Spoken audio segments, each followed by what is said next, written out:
San Francisco International Airport just took a major hit to its landing capacity. The FAA decided that on a clear sunny day, pilots are no longer trusted to land two airplanes side by side, an operation they've been legally and safely able to do for decades. And nobody's talking about this. If you've been stuck in a major airline delay, this one's for you. My name's Joe. I'm a former air traffic controller and flight instructor, and let me get down to the bottom of this and why this is part of a much bigger problem with the FAA. Let's get to it. San Francisco International Airport is one of those important airports in the United States. It's got trans-Pacific routes, and it's a major airline hub for United Airlines as well as several others. It has two main landing runways, 28 left and 28 right, both extending into the bay. Here's the fundamental challenge. These two runways are only 750 feet apart, and that's pretty close. At other airports, in order to use both parallel runways at the same time without restrictions, they need to be over 4,000 feet apart. So being significantly less than that, using standard rules, San Francisco Airport would need to use those essentially as a single runway, basically meaning the other one is useless. So luckily, the air traffic control system developed two special rules that enables controllers to use both runways at the same time. So let's walk through how those work so we can understand what's been lost. Think of San Francisco's arrivals as having two separate gears. So in gear one, during good weather and clear visibility, pilots can see each other, and they'll be cleared for approaches to both 28 left and 28 right at the same time, so long as they report to the controller that they can see each other. So the technique basically goes, hey, I can see you, you can see me, and let's do this together. If we get too close, we'll break it off, no problem. And this enables pilots to fly side by side with each other to do these approaches at the same time. During these kinds of operations, San Francisco can land approximately 54 airplanes every hour. And that's pretty great. So what about when the weather is less than ideal? So that's when the approaches go to gear two, which is where they execute what they call staggered ILS approaches. And this is where when the controllers reach for the document of 7110.308 for guidance on this specific procedure. So this way, the controllers can still issue pilots ILS approaches to both runways at the same time, but instead of the planes being side by side, they have at least a 1 mile stagger between each of them. And this enables the arrival rate to still be significantly better than if they were using the standard rules requiring, basically one runway at a time. So while this does drop the arrival rate from that 54, it is still much better than using one runway at a time. So there you have it. You've got two gears. Gear one is during really great weather when the pilots can see each other and keep that arrival rate at 54, running side by side. And then if the weather drops and it's not quite as good, we can still do gear two with the staggered approaches, running almost side-by-side ILS approaches.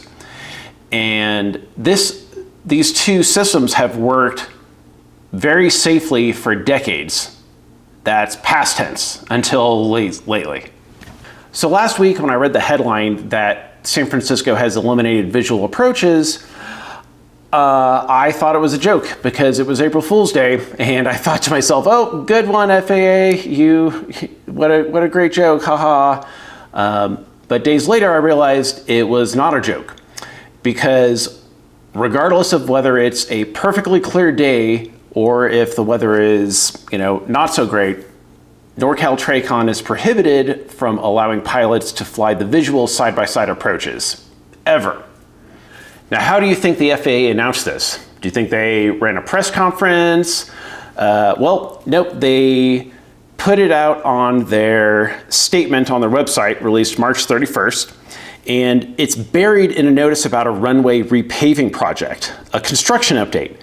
The FAA tucked one of the most significant capacity changes in San Francisco's history inside a notice about paving crews and it's called a safety measure with essentially no further explanation. So read that paragraph carefully. It says the FAA is prohibiting side-by-side approaches in clear weather when pilots can see each other.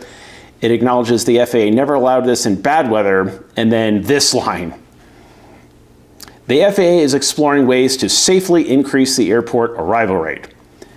They're exploring ways to do what they were already doing successfully for years. That's the whole explanation. If this were a genuine safety-driven decision, you would expect to see an explanation about, well, what was the problem? Maybe some data to back it up. What the solution is and how the solution is going to affect the problem. I didn't see any of that. Instead, we see a construction notice with no causal explanation, no data, and a closing line that amounts to, we're working on it. And in my opinion, that is not a safety decision. That's a press release written by someone hoping you won't ask follow-up questions. Now, I do want to be fair. There is some nuance here worth acknowledging. Now, air traffic facilities such as NorCal-TRACON have been historically very difficult to staff. And that could have driven this change because doing a complex operation like the simultaneous visual approaches does require adequately prepared and properly trained staff. And when you start losing staffing numbers, complex operations are often a casualty of these conditions. Now, the question for you, the viewer, is whether it was a policy-driven decision or a staffing one. Do you care? When you're sitting at the gate, either at San Francisco or somewhere affected by it, and you have a connection to make and you're late to get home to your family, that really sucks. Because, just a couple weeks ago, when the weather was perfectly good, San Francisco had a perfectly reasonable arrival rate, and now they don't for seemingly no reason. I told you this was part of a bigger pattern, and here is what I mean. Viewers of this channel know we've been talking a lot about the crash a couple weeks ago at Steamboat Springs, Colorado. And there were 4 lives lost in that, and we don't want to minimize that because that is a tragedy. At the same time, immediately following that crash, the FAA made the approach that this pilot flew not authorized for everybody. Now, they didn't do that because they found a flaw in the approach itself. They didn't do it because the NTSB decided the approach was dangerous, because the NTSB investigation is still ongoing. The FAA pulled it because people were upset. Published instrument approaches go through extensive validation and testing. They aren't just like slapped together in 2 seconds. And then further, if there is a problem, let's identify it and then let's fix it with data and analysis. Don't NOTAMed away if the timing is uncomfortable. And then there's this. Having had my time in the system, this one really gets my goat. So there is a facility that provides approach control services to some mountainous airports with very popular ski resorts nearby. And most of these airports are non-towered. So the radar controllers providing the approach control service and the IFR separation. And thanks to ADSB, they have fantastic surveillance coverage all the way down to the ground, as well as fantastic comms coverage. So with this increased capability, they're able to provide multiple aircraft at the same time with instrument approaches. And that doesn't mean that they're not providing radar separation. That's the whole deal. They can provide radar separation all the way down to the ground and keep the operations very safe. And they've even had a management approved document spelling out some exact procedures and some contingency plans in the event of, different things happening. Now, earlier this year, there was an event that occurred, and essentially what happened is there were 2 airliners going into one of these non-towered airports. Both of the pilots were cleared onto the instrument approach, separated by several miles with radar separation. The first pilot was instructed to switch over to CTAF. The second pilot, they misheard a different transmission intended for a different airplane, and basically switched over to CTAF earlier than the controller wanted them to, which was not in compliance with their established management approved procedure. Once the controller realized this had happened, they did everything in their power to try to get that pilot back on frequency. Now, at the same time, if I'm being honest, the pilot was probably safer being on CTAF, where they could talk with not only the pilot of the other pilot on the approach, but also the other VFR pilots in the vicinity of the airport.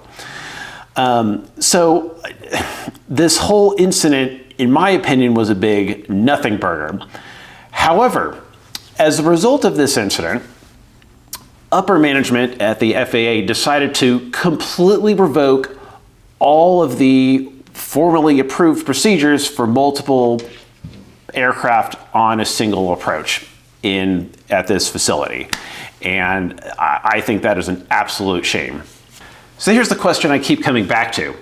Was the problem that I just described a result of having multiple pilots cleared for the same approach? Or was it the result of inherent problems with VHF radios that are, all across the United States? Because if it's the latter, then revoking the privilege of having successive IFR arrivals doesn't fix the underlying problem. It just removes capacity at these airports for no reason.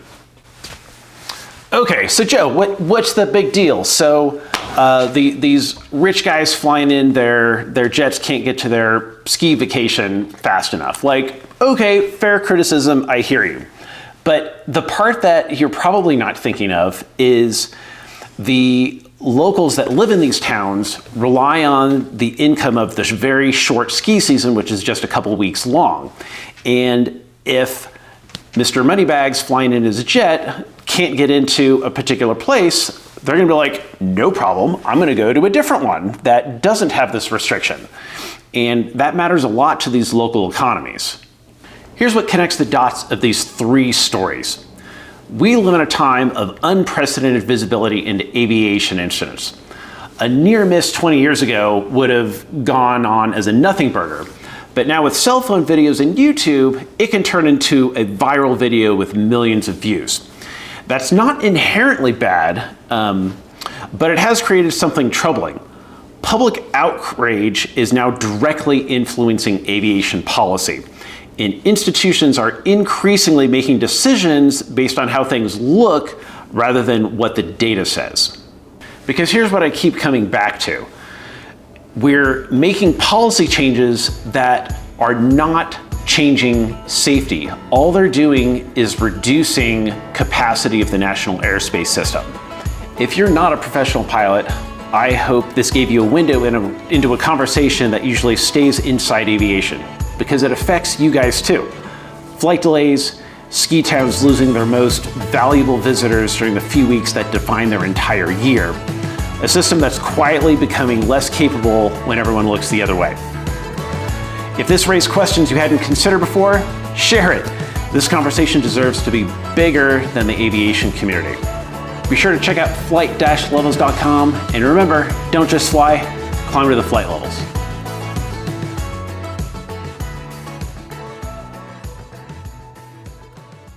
That doesn't work. Oh, let's put on our mic. That would be helpful.